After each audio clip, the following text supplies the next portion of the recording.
In this video, we're going to talk about the Sumble, the most misunderstood ritual of Asatru, also referred to as Viking group therapy. Stick around. Welcome to the Northwoods Kindred. I'm your Gothi Bodvar, and on this channel we discuss everything Asatru Kindred related. So hit that subscribe button if you want to see how we do it in the Northwoods Kindred. So what's a Sumble? In the Viking Age, they actually defined it as the Sumble as a feast. And we've separated them from the feast in the modern age, and I'll read you some examples of how it was conducted back then. But the Sumble is a ritual of 3 rounds of drinking and giving gratitude or bragging, mostly. It's an ancient ritual. It was absolutely a part of almost every feast, and we have divided it up to meet our modern lifestyles. And I'll give an example at bloat. If you haven't seen a bloat, follow this link to that video and then come back here.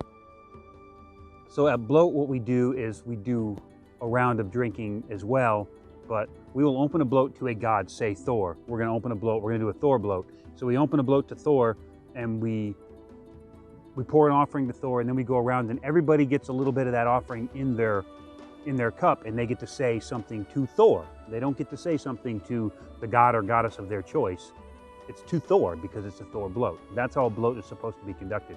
Anytime the bloat is not conducted in accordance with that, then I would say that it's very poorly conducted bloat if everybody is just raising horns randomly to whoever they want as it goes around. That act is actually reserved for a Sumble. There's a time and a place for it, and that is not in a specific designated bloat.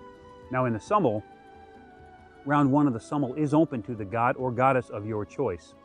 So that would be the point where you raise a horn to whomever you feel the need to raise a horn to. So how a Sumble is conducted is, essentially we'll sit around in a circle, and the Gothi, who's leading the Sumble, will start with a toast to Odin. Sometimes we sing it, usually we sing it, but there's also verbal words spoken in it. It's a toast, and it invites Odin to come be a part of this ritual and to observe and hold us responsible for the things we say. And then it will go around one full pass, ending up with the Gothi in a clockwise direction, so I'll pass it to my left, and it'll go around, and that whole round will be, everybody will toast to the god or goddess of their choice. And then it'll come back to me, and I'll do the same. Well, the Gothi, the person who's leading the ritual. And then round 2 will do the same thing, but round 2 will be to the fallen. It will be to your fallen ancestors, pets, anything, somebody who's passed on, or something that you've loved that's passed on. That's the second round. And the third round, conducted exactly the same, is Braggy's round. And that round is to anything you want. It can be an extension of one of the other 2 rounds, or it can be something totally new. You could recite a poem, you could play guitar, you could sing a song that you wrote, I've seen people stand up and very eloquently read the label off of a beer bottle at Sumble, just to make everybody laugh, and it was a pretty fun time. So pretty much that third round of Sumble is open to anything, and then it comes back around to me or the Gothi. They'll say their part, and then the last toast will be on me as well, and it will be to the wights, or the spirits of the land in the household, and all those other little creatures that keep us on our toes. So here's a couple examples in the Viking Age, Volume 1, of how Sumble was conducted while it was in conjunction with the bloat and a feast and everything combined as the one event. And now there's actually 2 examples on opposing pages, one at one feast, one at another, and I'll read that one also so you can see how close they are to each other. We're talking about after the sacrifice. The people would then assemble to eat it. Seated along the walls, and filled horns were carried between or around the fires, which were probably guarded as holy, the person having charge of the feast consecrating the horns and the meat, i.e. making the sign of the hammer of Thor over them. First was drunk the horn of Odin for victory and power, then Thor's horn by those who trusted in their own strength and power, Njord and Frey's horn for good years and peace, Braggy's when solemn vows were made, and the memorial toast for dead kinsmen, which was proposed by the sacrificing priest. Another example is the drinking horns had to be carried around the fire. The chief who made the feast had toast of Odin must be drunk first, for the victory and power of their king, and then to Njord and Frey, for the good year and peace. Many used to drink Braggy's horn next, Men also drank horns for those of their kinsmen who had been great men. These were called mini or memorial horns. And we do it a little different today, and I'll explain that in great detail as we move on. So now we'll see Braggie's toast. The third round was also often reserved for oaths or pledges to be made. So in reference to Braggie's toast, or the Braggie round, it says, on Yule Eve it was the custom to lead a procession of a boar consecrated to Frey called Sonargolt, atonement boar. And on this, those present placed their hands and made solemn vows and drank the Braggie's toast. So they basically swore solemn vows on a boar. And another example, in the evening vows were made, and the atonement boar, Sonargolt, was led forward. The men laid their hands on it and made vows at the Braggie toast. Now in the Viking Age, they took great care to seat people according to their rank. So great care was taken at feasts to seat guests according to their proper rank, as precedence was thought very much of. And it also says the guests sometimes drew lots for place of honor. And the lots were just little pieces of wood with their symbol or signal or something that represented them on it, and they would draw them out of a hat or randomly place them at the tables, and then you would go find basically your name tag and go sit down there. We also take care in our seating, because I'll open the toast as the gothie and I'll pass to my left. So we try to put more experienced gatherers to our left, so that there's some good examples for the newer people, so that they can observe, listen, and have a little bit of time to think about what they want to say, instead of just automatically putting them in the hot seat, putting them on the spot when they don't really understand the ritual completely yet. So just to reiterate the seating arrangement, it says 12 guests were to sit together, and lots were drawn about who should sit next to Astrid, the daughter of Vigfus. And then it goes on with a little bit of ordeal there on how the seating was arranged. And it said the feast was magnificent, and the people were sent away with gifts. That was part of Vigaglum's saga.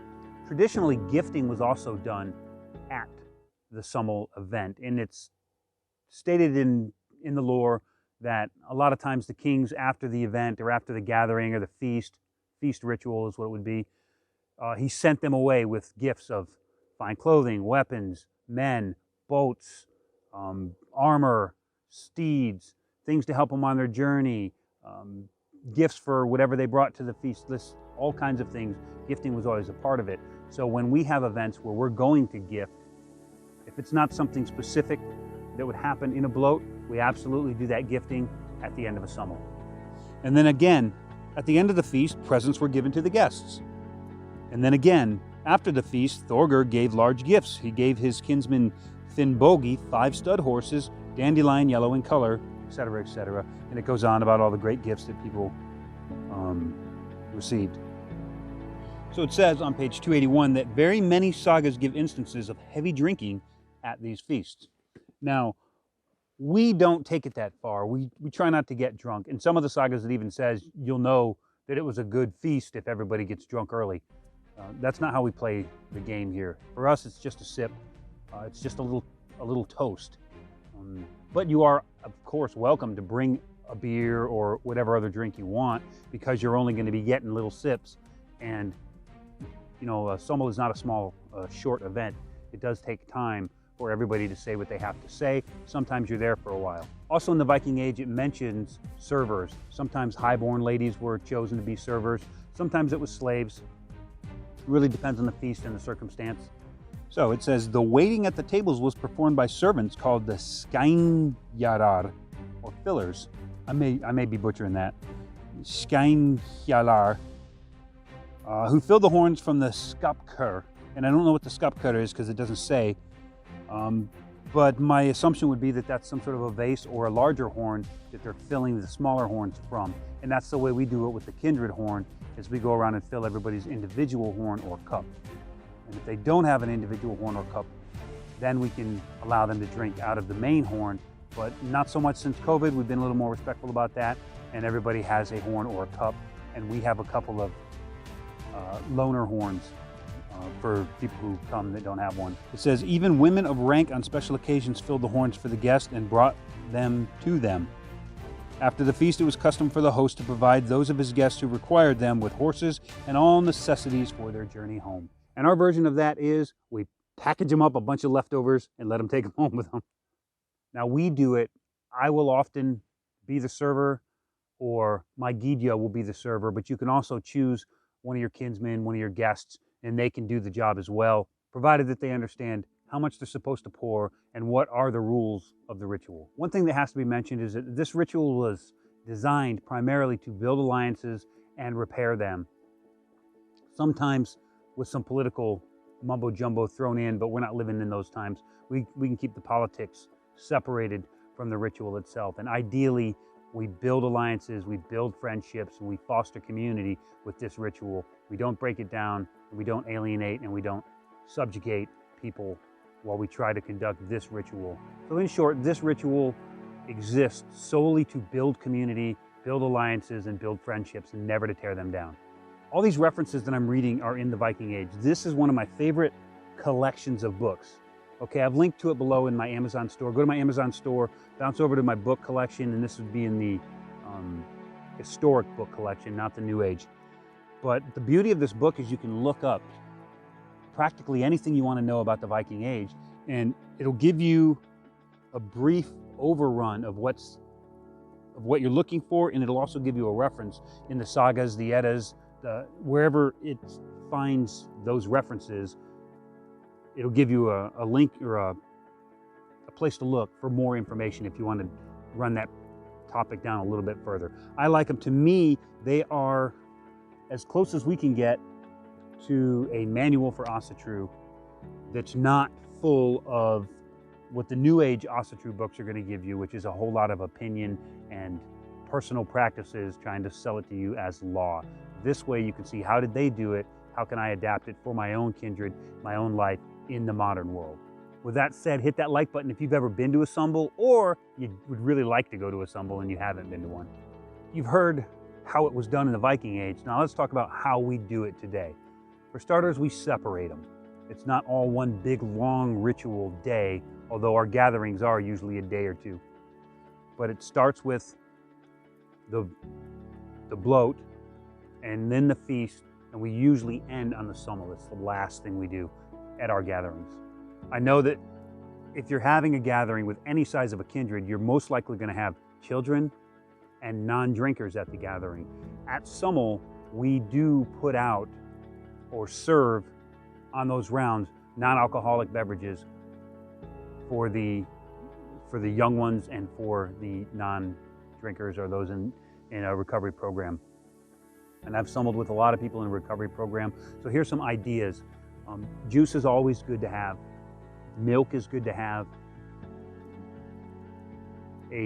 Like a sparkling cider or something like that that's non-alcoholic is always good to have. And my personal favorite, which I think is one of the best, is actually kombucha, because it is a brewed beverage. It has life in it, like any other brewed beverage with yeast.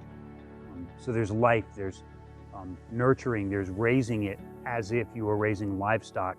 It's sort of the same advantage you get by using a brewed beverage, especially when you brewed yourself, as you put time and money and effort and attention into it, just as if you were raising livestock to slaughter, except you are brewing a drink to pour out. So if you can learn to brew kombucha, you'll be in a really good place to make an offering that means something, because you've actually crafted it with your own hands.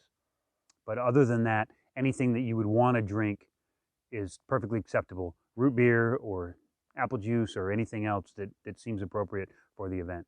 So in the event that there's no non-alcoholic drinks and you didn't think about it, but you're in the middle of the ritual and everything's already begun, but now you don't have anything, I have seen some of those in the program would just accept the offering in their horn or their cup.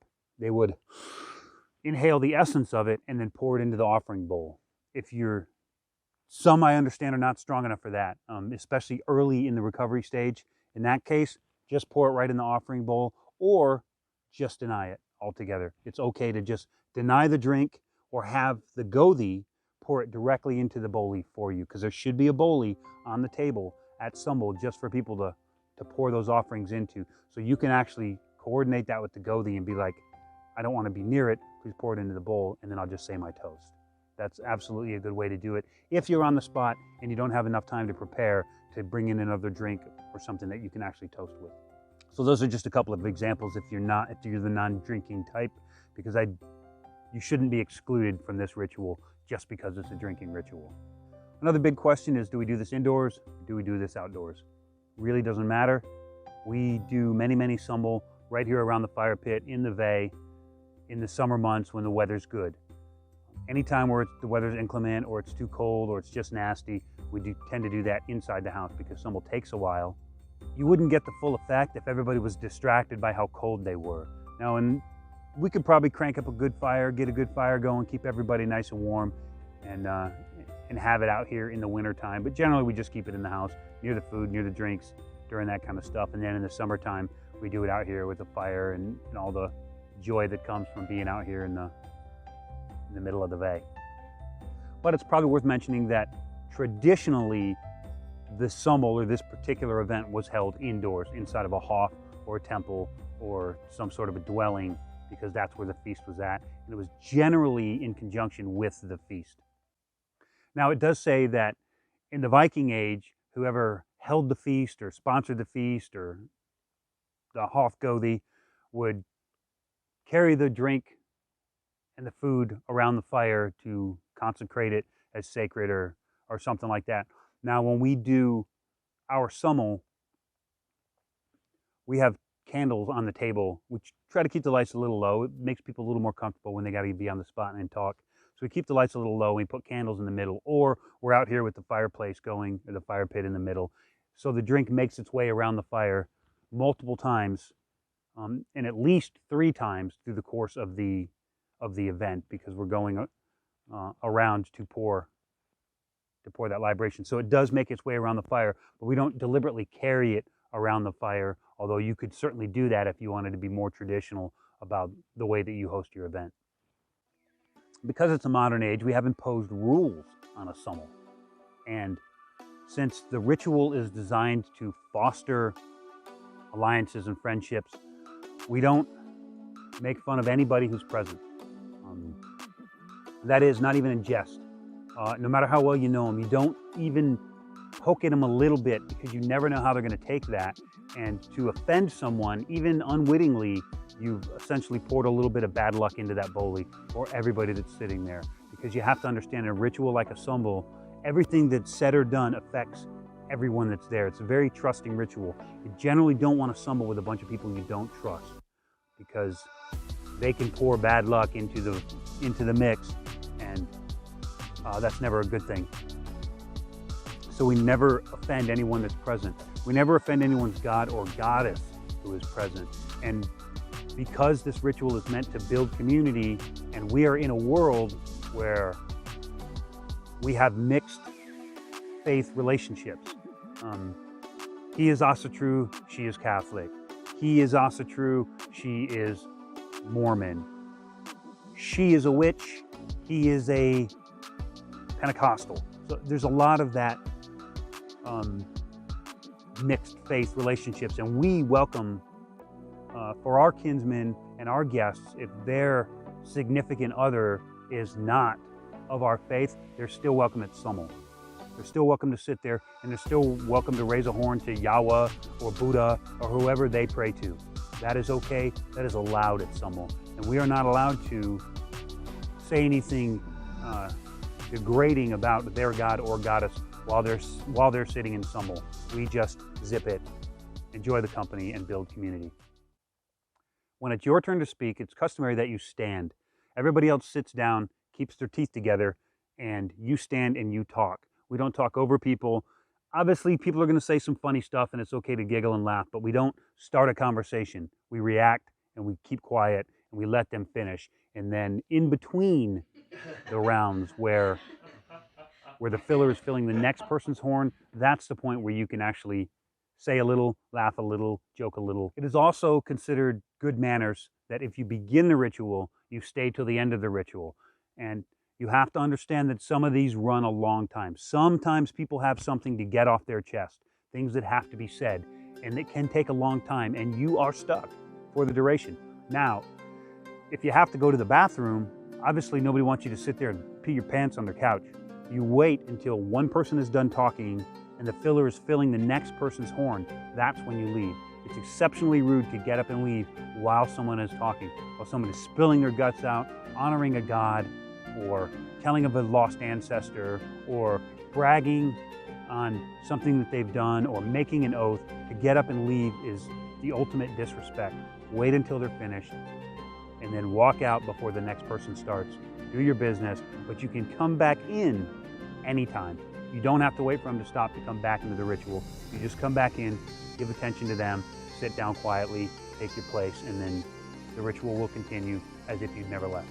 Also, Sumble is traditionally a spot where oaths are sworn or vows are made, as well as bragging. That third round is actually called Braggy's round, and that's where we would brag on ourselves, but we could also make oaths and stuff.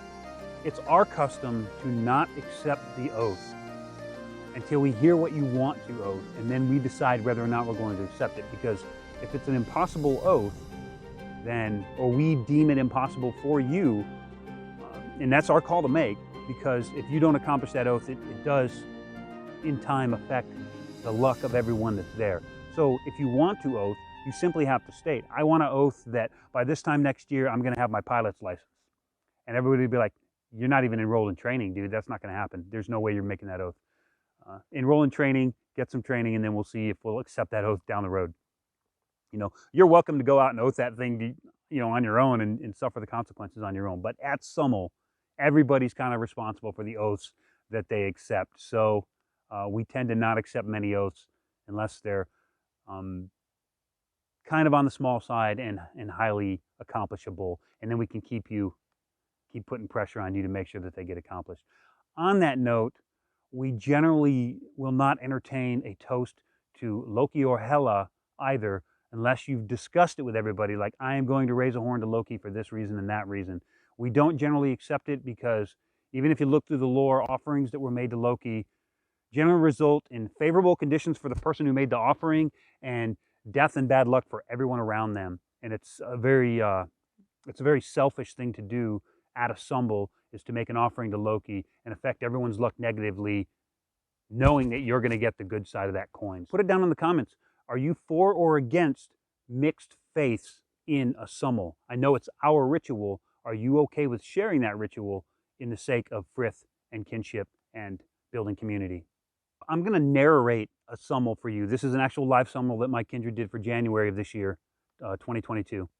So the last thing I do want to mention is that my kinsmen here at the Northwoods Kindred are extremely generous in allowing me and Skogel to film this and broadcast it to the internet. And we don't want to betray their trust by giving their words or making them feel like they've been exposed to the world for what they've said or done. Or so we keep, for the most part, their words out of it. Now here at the beginning, you'll hear I will chant Harry All Father. Harry All Father, Harry All Father Odin. Harry All Father, Harry All Father Odin. Harry All Father, Harry All Father Odin. I don't know where that comes from. It's the way that I was taught. My Gothi, Håkon Veneta of the Galahorn, taught it to me that way. I'm pretty sure that he learned it from Valgard over at the Asatru Alliance, if not from him, from others in that time frame. And this is just the way we've always done it, but I don't have any historical reference to singing the opening that way. It's the way we've always done it. It feels very comfortable to me, and a lot of times the kindred will sing along with me, that opening Harry All Father, and then I will say a toast to Odin and invite him to the gathering and to listen and sit in on us during the Sumble. Odin, All Father, Father of the gods, winner of the sacred mead, and winner of the runes, creator of the earth and the creator of man. We raise this horn to you for strength, victory. We raise this horn for wisdom. We ask that you join us in this Sumble, that you hear our words, that you hold us to our oaths, that you laugh with us, you cry with us, and you enjoy kinship with us, your descendants. Hail Odin. Now we go into round one. Round 1 is open to the god or goddess of your choice within the limitations that we already discussed. And the traditional way to approach this round is to accept your offering, hold it up, and generally say, you know, I'm holding this up in honor of Uller, and I want to thank him for the help that he gave me and the skill that he lent me for my last hunting trip when I harvested an elk, and et cetera, et cetera. So you'll raise it and you'll say thanks. This isn't an opportunity to beg for something. It's not an opportunity. I'm raising this to Uller. Uller, please help me get an elk next season. That doesn't work. This is an opportunity to say thank you and to honor Uller, not to ask for help. This first toast goes to the god or goddess of your choice.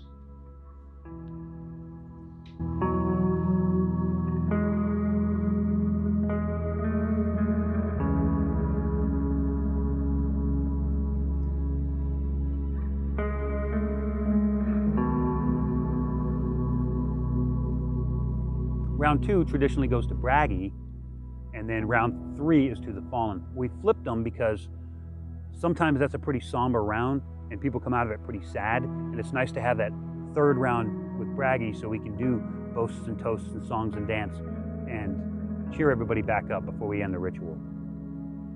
So round 2 is to the fallen, and it can be a fallen pet, a fallen ancestor. It can be someone you don't know. I can raise a horn to all that have fallen in the war in Iraq. I can raise a horn to those fallen heroes, fallen friends, family members, or even pets and people that have made an impact on your life.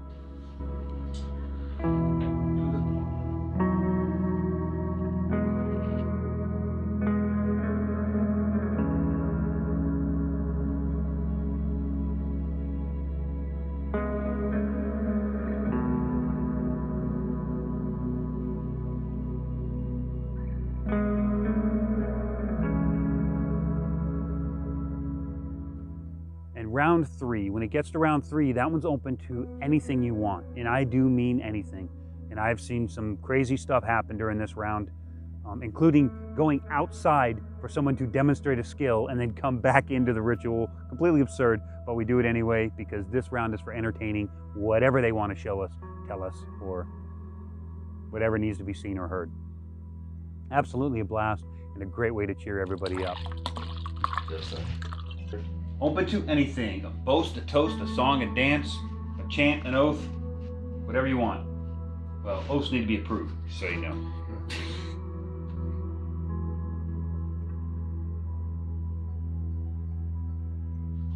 Who wants to hold my horn while I go upstairs and grab my guitar? My guitar's right there. Some people call me Maurice.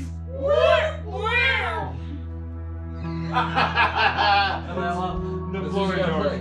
My time. Sorry. Right, not yours.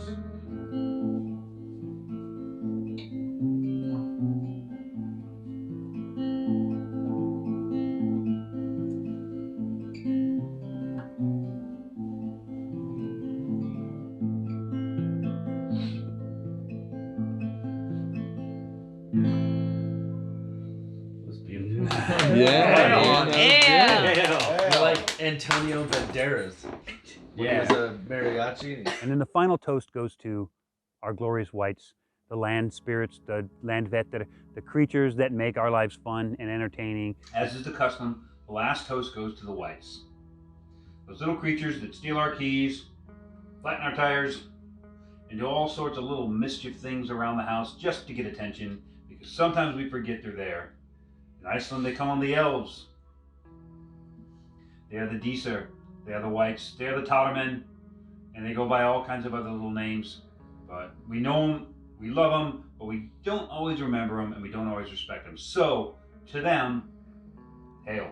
Hail. Drink up, little guys. They take care of us, and sometimes they entertain themselves at our expense. So we have to keep them happy and let them entertain themselves at someone else's expense, like the neighbors. And that ends this summer. Thank you. So after round 3, after that toast to the whites, we close the ritual and that is it. However, sometimes we're having a good time, we're doing all right, and we just add a 4th round. So anytime you add 4th or consecutive rounds, they're all pretty much open to anything you want.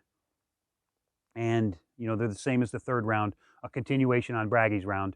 And then when that's all done, then you would do your toast to the whites just before you close it. And when you close it, it's done, we clean it up. And I usually walk all the way out here with my bowlie with all of the offerings that were poured out, and I do the same thing I do here, and I share them out with my kinsmen in another place, and I share them out with the Norns here at our Horg, and all the other little creatures and whites that live here in the Bay. So I hope you got something good out of that. If you did, go ahead and share this in your groups. And I'm asking you to share this in your groups because I can't do that. Most of the Asatru groups and Norse, pagan, heathenism groups have a very strict no self-promotion policy. So I can't share this. So if you're in the groups and people are asking, do you know how to do a sumble? Do you know how to do a bloat? Do you know how to get ritual gear set up? If they're asking these questions and I have the answers, please share these videos to those groups and help those people come along. You'd be doing me a favor and you would be doing the community a favor as we all learn and come up together as we give away the information that some of these other groups on the internet are trying to charge you for. May the words you speak rise swiftly from your mouth to the God's ears and be received with joy and kinship. Hail the folk.